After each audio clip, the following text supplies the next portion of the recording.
बउआ करी हने भैया सो पटदारी, माय बाप के ख्याल रखी है। बउआ करी हने भैया सो पटदारी, माय बाप के ख्याल रखी है। जखन हमरा कियो करत ने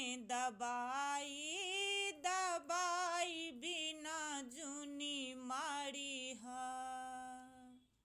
बउआ करी हने भैया सो पटदारी, माय बाप के ख्याल करी है।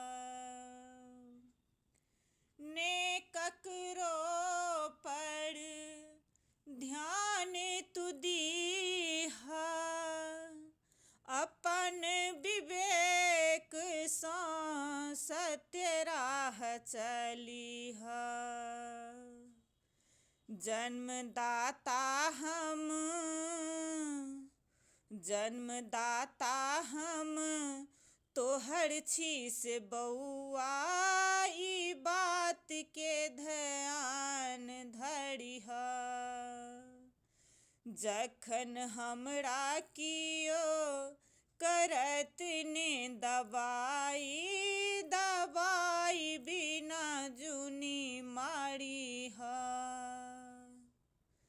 कखनो जे खाट हम पड़ल रही ता, एक बेर आबी कखनो बाबू बाबू करी है।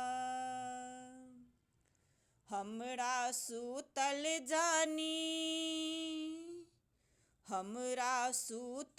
जानी छोड़ी हन बउआ, एको क्षण आबी लग बैसी है।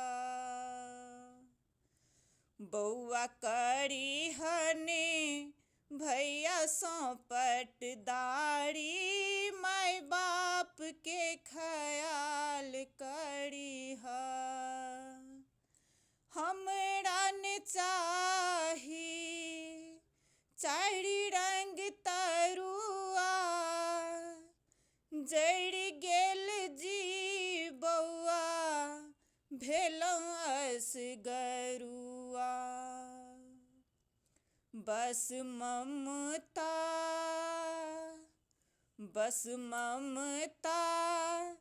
कनी के लुटबी हे, माय बाप के ख्याल करी है। जखन हमरा कियो करत ने दबाई बिना जुनी मारी है। मन पारी हा बउआ प्रेम ने पन के, कोरा में उठा घूमई छलौं हम नैन के। अपन आँख सँ दुनिया देखबी हे, माय बाप के ख्याल करी है। बउआ करी हने भैया सो पटदारी, माय बाप के ख्याल करी है। जखन हमरा कियो करत ने दबाई